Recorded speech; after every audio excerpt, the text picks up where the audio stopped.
बोले कि महाराज कुछ भी कहिए, पूतना ने तो भगवान को ही अपना स्तन का पान कराया।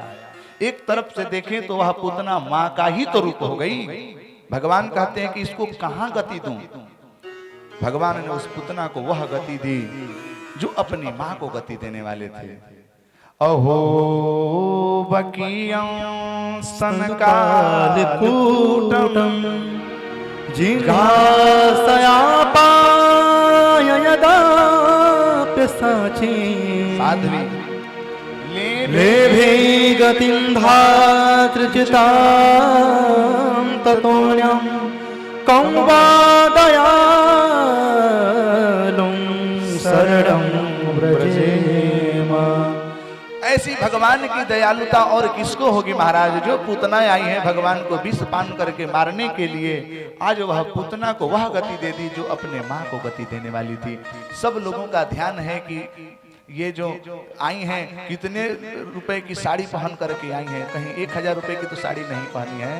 ध्यान आप लोग को इन्हीं के ऊपर है, मैं देख रहा हूँ। बोलिए भक्त वत्सल भगवान की सच्चिदानंद भक्त। अच्छा, आप लोगों से एक औरतों का स्वभाव है, यदि आसपास में कोई बढ़िया साड़ी पहन करके आ जाए ना तो खोदेंगे 5 मिनट तक। ये बहनी कितना का है, कितना का है बताओ ना, कहां से लाई है।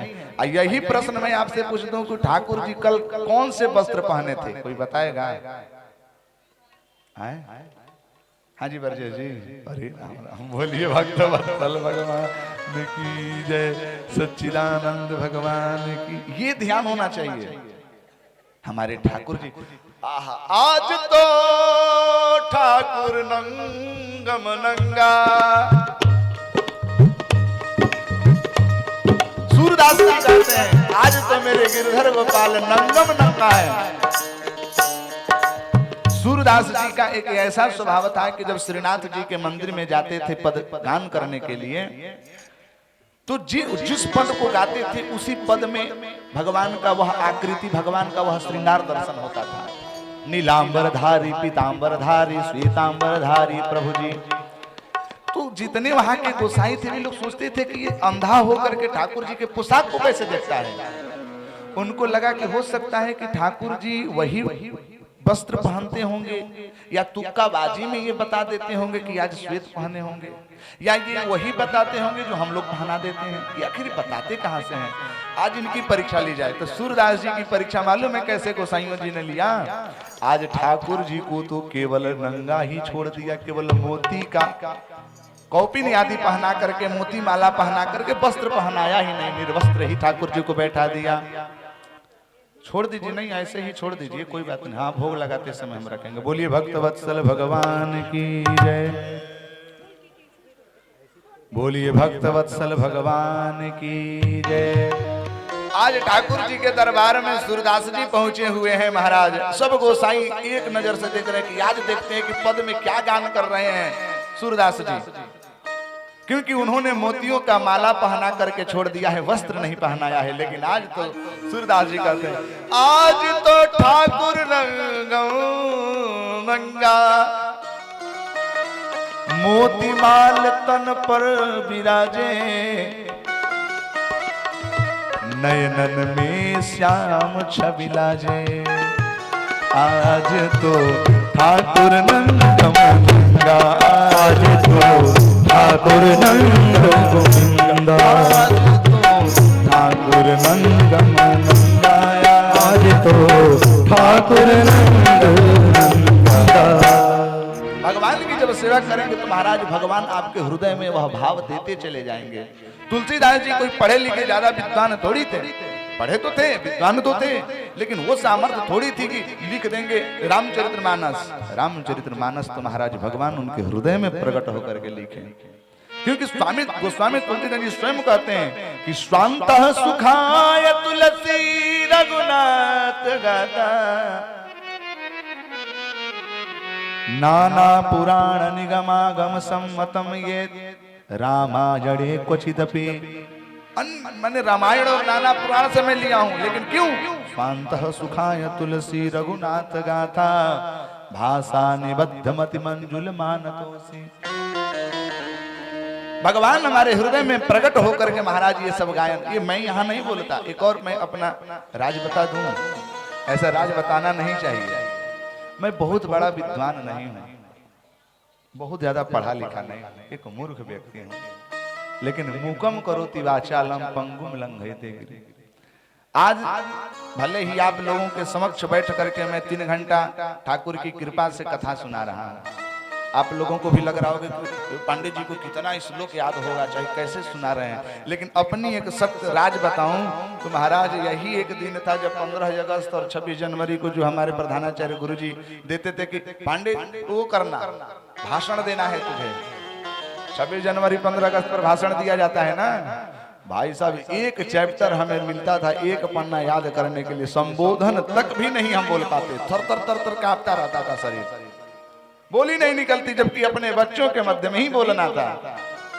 आज यहाँ पर बड़े बड़े लोग बैठे हैं, यहाँ पर तो हमारे अध्यापिका जी भी बैठी हैं, कहाँ चली गई, और जिनका विद्यालय ही चल रहा है, ऐसे तब उनको प्रधानाचार्य कहेंगे क्या कहें, ऐसे उद्भट विद्वान लोग बैठे हैं, और उनके समक्ष में बैठ करके कुछ बोल रहा हूँ, किनकी कृपा से?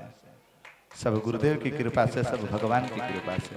कि मूकं करोति वाचालं पंगुं लंघयते गिरिं यत्कृपात्तमः वन्दे परमानंदमाधवम्। कहाँ से चली आती है वह ज्ञान हमें भी कुछ पता नहीं होता। मैं एक पॉइंट बना करके सोचता हूँ कि इन कथाओं को कहूंगा, लेकिन वो कथा होती नहीं, दूसरी कथा चलती है, कहाँ से आती है हमें कुछ पता नहीं है। बोलिए भक्तवत्सल भगवान की। पूतना का वध हुआ महाराज, भगवान कृष्ण को सब लोग स्नान करा रहे हैं कि राक्षसी से स्पर्श कर लिए हैं, इनको अशुद्ध हो गए, इनको स्नान करें। पुनः गोरज सार्वकाम कि गोमूत्रेण स्नापयित्वा पुनः गोरज सार्वकाम रक्षां चक्रुश्च सक्रीता द्वादशांगे सुनामभिः। मैया यशोदा जी उस लल्ला को लेकर के गौशाला में गई हैं, और मैया भगवती पतित पावनी वेद लक्षणा उस गो माता के गोबर से और मूत्र से भगवान को स्नान कराई हैं। एक और छोटी सी नियम बता दूं आप लोगों के, आपके घर में यदि किसी बालक का नजर लगता हो, उपाय बता दूं, 12 नाम है भगवान के, उस 12 नाम से यदि गाय की गौशाला में जाकर के देसी गाय के पूंछ से यदि उस बच्चा का झाड़ कर दें ऐसे, तो कहते हैं कि नजर भूत बैताल सब दूर भाग जाते हैं। वो श्लोक क्या है कि गोमूत्रेण स्नापयित्वा पुनः गोरज सार्वकम। यहाँ पर लिखे हैं कि इन मंत्रों से भगवान बालक का झाड़ा करनी चाहिए, झाड़ना चाहिए। किन किन नामों से?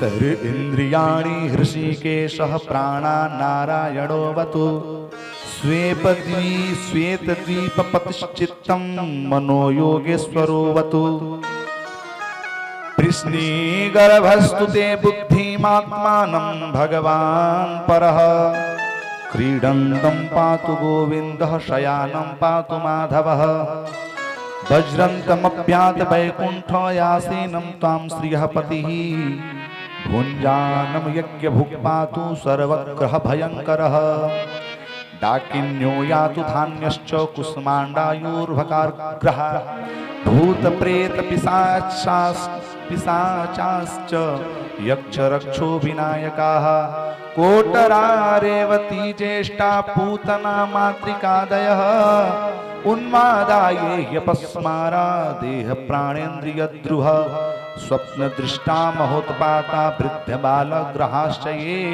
सर्वे नश्यन्तु ते विष्णो नाम ग्रहण भीरवः। कितने मंत्र हैं? 1 2 3 4 5 6 मंत्रों से यदि स्मरण हो तो स्मरण कर लीजिए, या किसी कागज पर लिख लीजिएगा।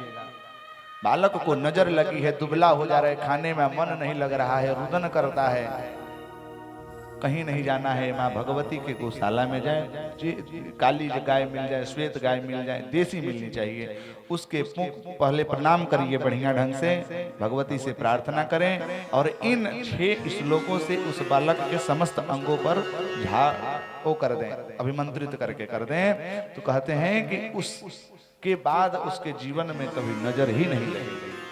ताली तो लगाना नहीं है।